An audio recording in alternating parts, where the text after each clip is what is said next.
सिर्फ विचारों में ही शिव को आपने गुरु बनाया है, विचारों में भी अगर शिव है, यानी मन में है वो शिव, उसका उतना ही परिणाम है जितना 10 साल की पूजा में है। इसीलिए शिव की चर्चा को हाईटेक पूजा भी कहा गया। हाईटेक पूजा यानी ये बेंगलोर शहर जो है, ये एक और नाम से जाना जाता है। लोग कहते हैं सिलिकॉन वैली है इंडिया का, यानी आईटी का हब है। क्यों कहते हैं? क्योंकि जितने तरह की चीजें हैं ये सब यहाँ उपलब्ध है, तो इसी नाम से ये प्रसिद्ध हो गया। देखिए, अब आप विश्वास करें या ना करें, ये तो है यहाँ। आपके विश्वास नहीं करने से भी क्या होगा? सोने की खान है, लोग खान को खोदते हैं तो उसमें से सोने निकलते हैं कि नहीं? सोना निकलता है कि नहीं? रेशम से प्रसिद्ध है, रेशम से कपड़े बनते हैं कि नहीं? यानी जगत में जो भी चीजें हैं या जगत के पार भी, विश्वास हो तब भी, ना विश्वास हो तब भी, वो शिव परिणामदायी है उतने ही। उनसे सटे रहना हमेशा शुभ और कल्याण देता है, चाहे किसी भी तरह से। कहते हैं ना कि नाराज होने के लिए भी रिश्ता होना चाहिए, रूठने के लिए भी रिश्ता होना चाहिए, किसी से दुश्मनी करने के लिए भी रिश्ता होना चाहिए। दोस्ती से ही रिश्ता नहीं होता है, दुश्मनी के लिए भी दिन रात उसको अपने मन में रखना पड़ता है। रूठने के लिए भी कि वो मुझको मना ले, दिन रात वो मेरे मन में चलता रहता है।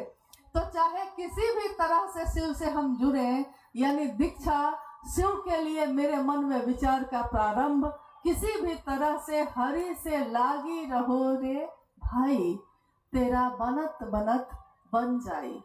किसी भी तरह से वो शिव अगर याद आते हैं, चाहे गुस्सा के आते हो, चाहे प्रेम से आते हो, चाहे विश्वास से आते हो, चाहे अविश्वास से आते हो, हमेशा उसका परिणाम शुभ है, कल्याण है।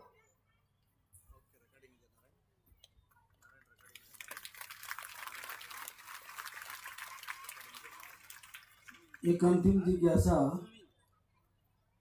ओम नमः शिवाय तथा नमः शिवाय में क्या अंतर है?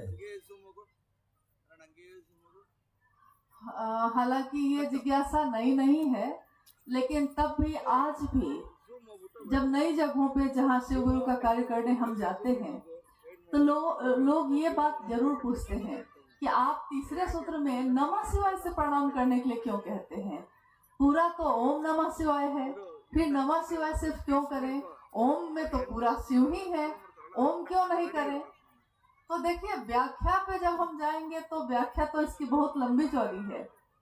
ओम ध्वनि है, ध्वनि यानी कि जो आवाज सुनाई देती है।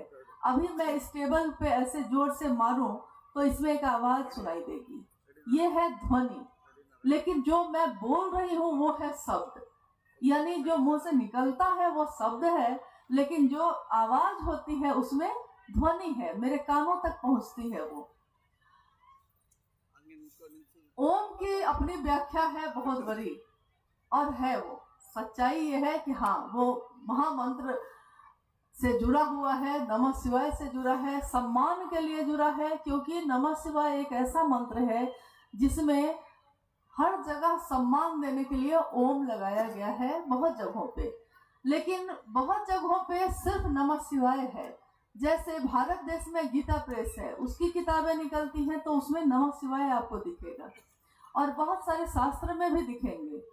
कारण ये है कि नमः शिवाय पंचाक्षर मंत्र है, 5 अक्षरों का मंत्र। नमः शिवाय 5 अक्षर, यानी 5 अक्षर पूरे हो गए। हम जब ओम उसमें लगाकर बोलते हैं तो वो हो जाते हैं अब 6 अक्षर। लेकिन ओम की अपनी व्याख्या है। संसार जब बना भी नहीं था, यह सृष्टि बनी भी नहीं थी, और सब कुछ महाशून्य था, कहीं कुछ भी नहीं था, ना कोई तरंग, ना कोई काल, क्योंकि सृष्टि बनी ही नहीं थी तो काल कैसे लागू होता? सृष्टि बनेगी तब ना समय लागू होगा, तो सृष्टि बनी ही नहीं थी। कहते हैं शिव अपनी समस्त शक्तियों के साथ शिव अपनी समस्त शक्तियों के साथ सुषुप्तावस्था में थे, यानी सोए हुए अवस्था में। शक्तियां हैं, सारी की सारी हैं, लेकिन अभी सोई हैं। जैसे एक बिया भी अगर ले लीजिए आप, बिया है, उसमें पौधा निकलने की ऊर्जा है, ताकत है उसमें, धान की बाली निकलेगी उसमें, लेकिन अभी वो सुषुप्तावस्था में है, अभी उसको लगाया नहीं गया है, सींचा नहीं गया है, तो अभी वो पौधा उसमें से निकला नहीं है, सृष्टि अभी बनी नहीं है। शिव ने इच्छा की, एको हम बहुश्याम, मैं एक हूं, एक से अनेक हो जाऊं। उनकी इच्छा में इतना बल है, इतना बल है कि इच्छा हुई और सृष्टि बनी। हमारी आपकी इच्छा भी होती है, मिठाई खाने की इच्छा है, लेकिन इसके लिए हमको जाकर खरीदना होगा और पैसा होगा तो खरीद पाएंगे और खा पाएंगे। यानी कि इच्छा हम करते हैं तो हमको ज्ञान भी लेना पड़ता है, क्रिया भी करनी पड़ती है, तब कहीं जाकर मेरी इच्छा पूरी होती है या नहीं होती। हम इच्छाएं तो अनंत करते हैं, सारी इच्छाएं तो पूरी नहीं होती, लेकिन शिवेच्छा बलियसी, शिव की इच्छा में इतना बल है, इतना बल है कि शिव ने सोचा है और सृष्टि बनी। तो पहले बना आकाश, फिर वायु, फिर अग्नि, फिर जल, फिर क्षिति यानी मिट्टी। तो जैसे ही सृष्टि इच्छा हुई और सृष्टि बनी, साहब ने कहा कि जब कोई इच्छा होगी और बनेगी, इसके बीच में थोड़ा सा तो कुछ होगा ना। मैंने ऐसे करके मारा, लेकिन मेरे इस पे मारने में और इस टेबल के बीच में 100वां सेकंड का भी कुछ भाग तो होगा। तो वैसे ही शिव की इच्छा में और सृष्टि के बनने के बीच में जो एक आवाज हुई, ध्वनि, इच्छा के कारण जो सृष्टि बनी, उस बीच में एक ध्वनि हुई। जो ध्वनि क्या थी? तो वो ध्वनि थी अ उ म।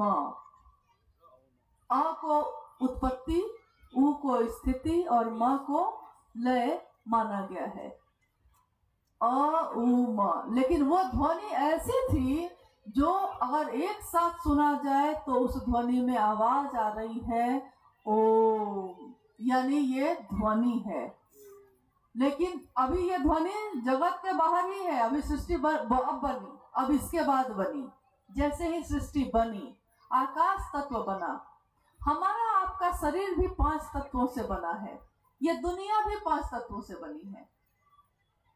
ये 5 तत्व जो है, तो सबसे ज्यादा जब हम अपनी ज्ञानेंद्रियों का, यानी आंख, नाक, कान, जैसे सूंघने का, छूने का, स्पर्श करने का या खाने का, स्वाद लेने का, 5 ज्ञानेंद्रियां जहां काम करती हैं वो है मिट्टी का तत्व। 4 ज्ञानेंद्रिय जहां काम करती है वो है जल। 3 ज्ञानेंद्रिय जो काम करती है वहां है अग्नि। यानी जैसे जैसे हम सूक्ष्म होते जा रहे हैं, वैसे वैसे मेरी ज्ञानेंद्रिय अब कम काम कर रही है, अब कम काम कर रही है। 3 तक जाते जाते अग्नि, वायु तक जाते जाते अब 2 ही ज्ञानेंद्रिय काम करेगी, आकाश तत्व तक जाते जाते 1 बस हम देख पा रहे हैं, शब्द। और सृष्टि जब बनी तो सबसे पहले बना आकाश, यानी सबसे सूक्ष्म जो है 5 तत्वों में वो है आकाश।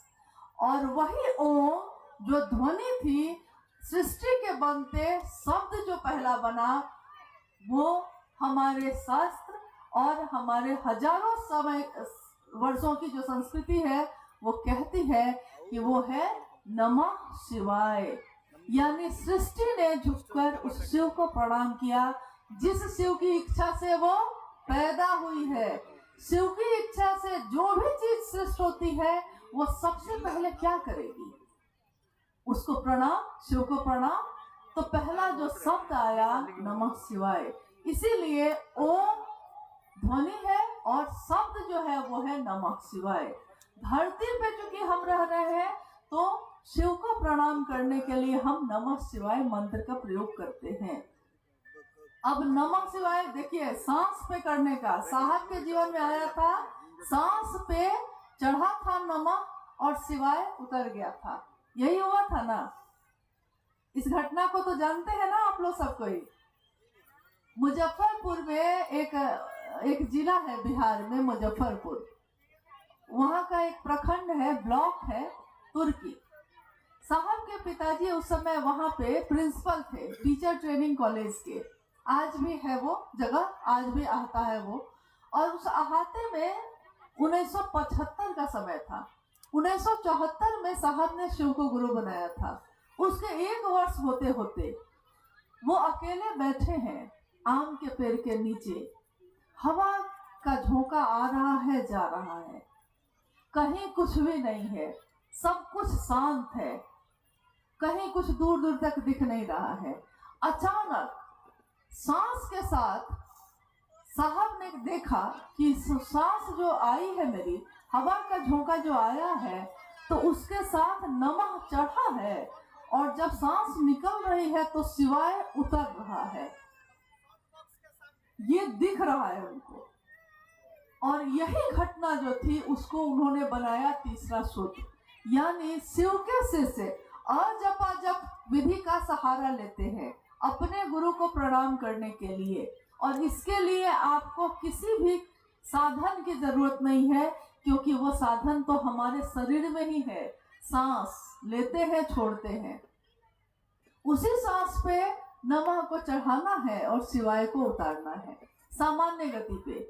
तो शिव के शिष्य अपने गुरु को अजपा जप, यानी कि एक ऐसा जप जिसकी गिनती नहीं हो सकती, लेकिन सांसों की माला जैसे ही शुरू होती है, जन्म हुआ है, सांस शुरू हुई है और मृत्यु होने पे ही वो सांस बंद होती है, यानी इस पूरे जीवन की जो माला है, इस पूरे जीवन की माला पे ही शिव के शिष्य अपने शिव को नमन करते हैं। इसके लिए वो नमः शिवाय का सहारा लेते हैं। तो अब है कि नमः शिवाय का जो हम सहारा लेते हैं वो 5 अक्षर का है, और शिव का प्राण मंत्र भी कहा जाता है उसको, क्योंकि शिव के प्राण से निकला हुआ वो पहला शब्द है, इसलिए शास्त्रों ने भी कहा है कि वो शिव का प्राण मंत्र है। शिव का प्राण मंत्र यानी गुरु का प्राण मंत्र शिष्य का प्राण मंत्र बन जाए, इसके लिए शिष्यता का भावांतरण हो जाए, शिष्य भाव में मेरे विचार जो है वो शिष्य भाव बन जाए, इसके लिए हम नमः शिवाय से शिव को प्रणाम करने की कोशिश करते हैं। और कहते हैं कि कोशिश अगर दिल से की जाए तो कामयाब होती है कि नहीं? कोशिश दिल से की जाए तो कामयाब होती है। यानी शिव को एक प्रणाम हो जाए तो हमारे कितने जन्म तर जाए, कितने जन्मों जन्मों की प्यास बुझ जाए। तो अपने गुरु शिव से दया मांगिए, उनकी बात दूसरों तक पहुंचाइए, उनको प्रणाम करने की कोशिश करिए। जो हमारे वर्ण गुरु महाराज ने चाहा है उसको हम कर सके, इसकी कोशिश करें हम। और एक बात और है कि हम में से ज्यादातर लोग ये सोचते हैं कि कोई बात नहीं, मेरे पास समय कम है, दूसरा आदमी तो कर ही रहा है ना महादेव का काम। लेकिन आश्चर्य ये है कि ज्यादातर लोग यही सोच रहे हैं कि दूसरा तो कर ही रहा है ना, तो हम नहीं करेंगे तो क्या हो जाएगा। जैसे एक गांव में अकाल पड़ा तो राजा ने ज्योतिषी को बुलवाया, जो उस राज्य के राजा थे उन्होंने ज्योतिषी को बुलाया। उस राजा ने ज्योतिषी से पूछा कि बताइए जरा, अकाल पड़ गया है, ये अकाल दूर कैसे होगा। ज्योतिष ने अपनी गणना की और कहा कि महाराज एक विशेष मुहूर्त में राज्य के बीच में एक कुआं है, उस कुएं में अगर राज्य में रहने वाला हर व्यक्ति 1 लोटा दूध लेकर जाकर उस कुएं में रखेगा तो कुआं जब दूध से लबालब भर जाएगा तो इस राज्य का अकाल भी दूर हो जाएगा। अब वो तो राजा थे, राजा को क्या दिक्कत, तुरंत मुनादी करवा दिया पूरे राज्य में।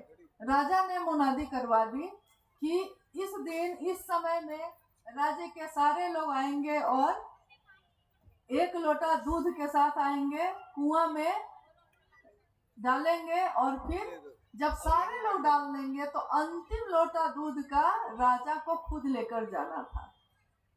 अब वो राजा अपने महल से खड़े होकर देख रहे हैं, जिस दिन ये काम होना है पूरी भीड़ है, राज्य के सारे लोग आ चुके हैं।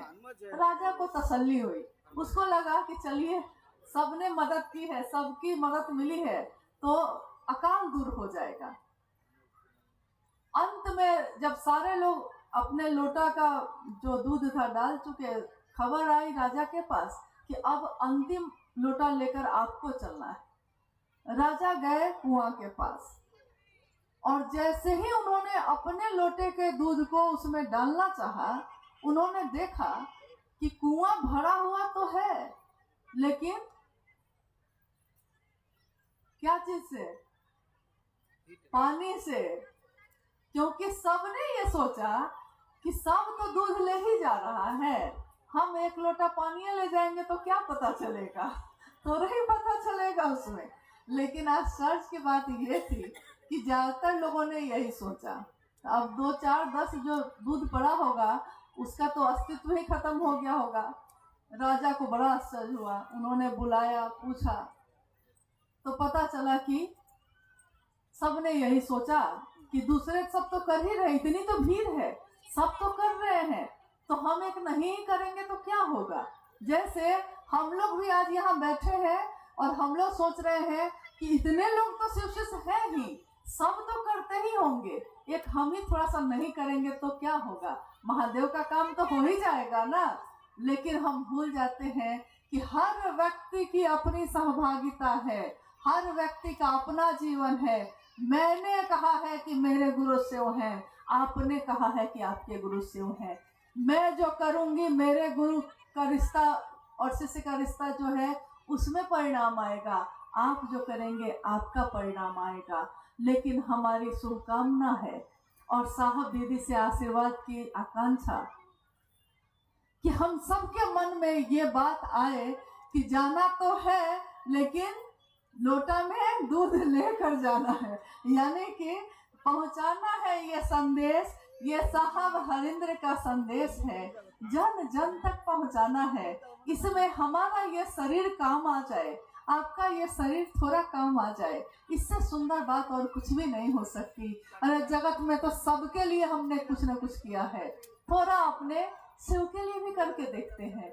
किसी दिन साहब ने भी तो यही सोचा था कि थोड़ा महादेव आप ही के कारण बर्बाद होके देखते हैं।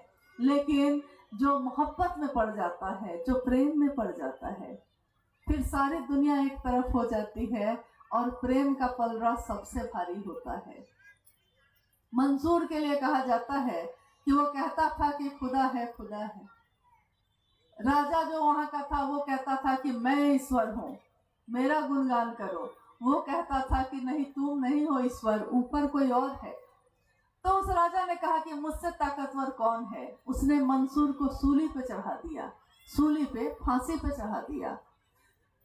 कहते हैं फांसी के फंदे पे झूलते हुए भी, सूली पे चढ़ के भी मंसूर बोला, इश्क है ये, तमाशा नहीं है, इश्क है, प्रेम है, मोहब्बत है। ये मोहब्बत का रास्ता है, ये शिव से प्रेम करने का रास्ता है, एक दिल से दूसरे दिल में जाने का रास्ता है।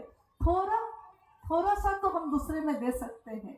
आपके थोड़े से प्रेम बांटने से क्या जाने किसके जीवन में क्या कष्ट होगा और वो उस कष्ट से निकल जाएगा। आपने सुना थोड़ी देर पहले गुरु भाई भजन गा रहे थे। कौन जानता था कि एक दिन उनके मन की ये स्थिति थी या उनके जीवन की ये स्थिति थी कि वो अपने जीवन को खत्म करने का सोचते थे, और आज वो कहते हैं कि आओ ऐसा कर्म हम करें। हाँ, क्योंकि जब हमारा मन ये समझ लेता है कि महादेव का बल ही सबसे बड़ा बल होता है, जिसकी संगत हमारा मन करता है, हमारा मन भी एक दिन उसी के जैसा हो जाता है। मजबूत का सहारा लेने वाले का मन भी मजबूत होता है, कमजोर का सहारा लेने वाले का मन भी कमजोर होता है। कमजोर लोग के मानसिकता के लोगों के साथ रहिएगा तो आपको कमजोर करेंगे। एक घटना इसमें साहब ने बताई थी। एक बार साहब की बहन जो दूसरे जगह रहती थी बीमार हो गई और आधी रात हो गई थी। उन्होंने कहा कि मैं उसी समय मोटरसाइकिल लेकर तैयार हो गया। अरे बहन बीमार हो गई है, अभी जाना है, मुझको तुरंत जाना है। तो एक व्यक्ति आए, उन्होंने कहा कि अभी मोटरसाइकिल लेकर कहाँ जाने के लिए तैयार हो गए? तो साहब ने कहा कि बहन बीमार हो गई है, तुरंत जाना होगा। अपना अपना का मामला जब आता है तो आदमी तो तुरंत तैयार हो ही जाता है। तो तैयार हो गए। उस व्यक्ति ने कहा कि अरे आधी रात है, सुनसान में अकेले जाइएगा, पागल हो गए हैं क्या? 4-5 बजे सुबह में जाइएगा, छोड़ दीजिए। तब तक साहब को भी लगा कि क्या करें, तब जाए कि नहीं जाए, क्या करें अब। तब तक दूसरा व्यक्ति आया, उसने कहा कि क्या हुआ है? इन्होंने कहा कि ऐसे ऐसा मामला है, मोटरसाइकिल लेकर जाना है, ये कहते हैं कि सुनसान रास्ता है, मत जाइए। उस आदमी ने कहा कि क्या बात करते हैं, अरे कौन क्या बिगाड़ लेगा, जाइए, कुछ नहीं होता है। और वो चले भी गए। देखिए, दो व्यक्ति जीवन में मिले एक ही समय, एक ने मन को और तोड़ दिया, दूसरे ने मन को और मजबूत कर दिया। महादेव क्या करते हैं? महादेव हमारे ऐसे कर्म फल जो हमारे जीवन को कष्ट देते हैं, हमारे वैसे बुरे कर्म फलों को दग्ध करते हैं, यानी कि उसको भोगने की व्यवस्था का संहार करते हैं। और जो भी अच्छे कर्म हमने किए हैं उसको अपना दया भाव देकर और ज्यादा पल्वित पुष्पित कर देते हैं। जो कोई नहीं दे सकता वो कौन दे सकता है? तो वो सिर्फ शंभु दे सकता है। जो कोई नहीं कर सकता वो कौन कर सकता है? वो जिसने ये सृष्टि बनाई है। लेकिन अपना तो बना के देखिए। मेरा बेटा जो आया है, मेरे बच्चे जो आए हैं आज, जब हम लोग रांची से चले थे तो रास्ते में उसने एक गाना लगा दिया गाड़ी में। हाँ, गाना सुन के आप लोग को हंसी आएगी, लेकिन देखिए उसमें भी मुझको महादेव का ध्यान आया। गाना आपने सुना होगा जरूर, मैं बारिश कर दूं पैसे की जो तू हो जाए मेरी। हाँ, क्यों पैसा पैसा करती है, क्यों पैसे पे तू मरती है। मैं मतलब ये कैसे कैसे गीत है, उसी में ये लाइन थी, बज रही थी कि मैं बारिश कर दूं पैसे की जो तू हो जाए मेरी। तो मैंने सोचा कि ये खाली बारिश करने वाला है, खाली पैसा का जो इसकी हो जाएगी। लेकिन अगर महादेव के हो गए हम तो क्या क्या बारिश करेंगे कि गोरी तेरा आंचल कितना, हमारा आंचल है कितना, हम कितना ले सकेंगे। जितनी हमारी औकात नहीं उतना दिया महादेव ने मुझको, जितनी मेरी बिसात नहीं, दिए ही जा रहे हैं। और इस बारिश में केवल जो तू हो जाए मेरी, अगर उनके हो गए तो क्या ऐसा है जो उपलब्ध नहीं है, क्या ऐसा है जो प्राप्त नहीं हो सकता।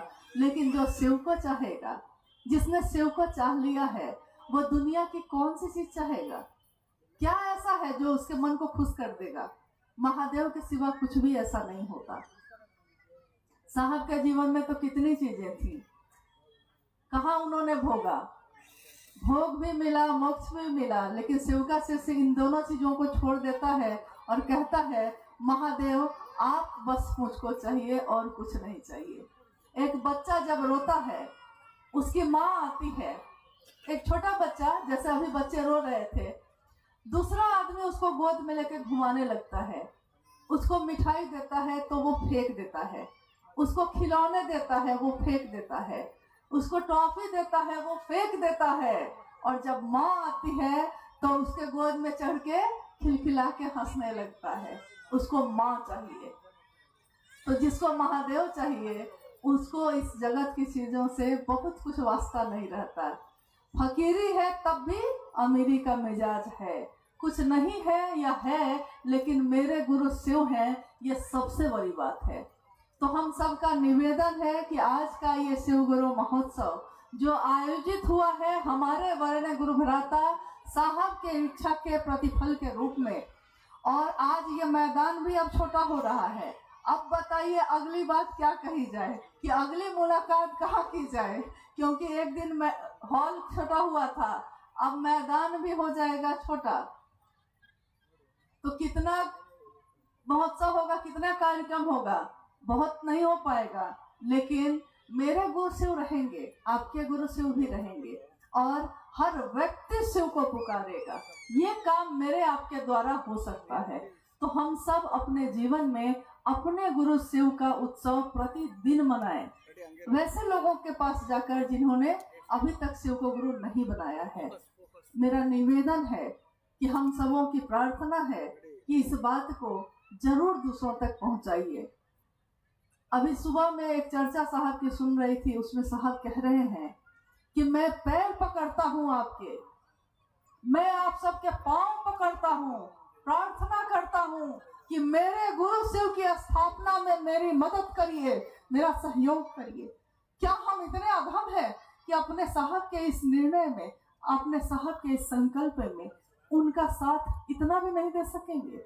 निवेदन है आप सभी से कि हम लोग का आना, आपका ये इतनी मेहनत करना व्यर्थ न चला जाए। आने वाले समय में यहाँ के सभी जगहों पे शिव चर्चाएं आयोजित हो, आप करें और लोग करें, शायद हम भी हो ना हो, कौन जानता है। यहाँ जीवन का कोई ठीक नहीं, जहाँ से आए हैं वहाँ कब कौन लौट जाएगा, कब मिलना है कब बिछड़ना है, कुछ भी समझ में नहीं आता। जो सबसे प्रिय है वो आंखों के सामने उसका शरीर खत्म हो जाता है, लेकिन महादेव तो रहते हैं। महादेव की ये दया बरसती रहे, शिव की शिष्यता लोगों के दिलों में पलती रहे, बस इतनी ही कामना है। और आज अभी सभी आप लोगों से प्रार्थना है, अनुनय है, विनय है कि थोड़ा मदद करिए इस महान संकल्प में, इस महान काम में थोड़ा अपने जीवन का समय दीजिए। बस इतनी ही याचना है, इतनी ही प्रार्थना है। आप सभी के चरणों में मेरा प्रणाम।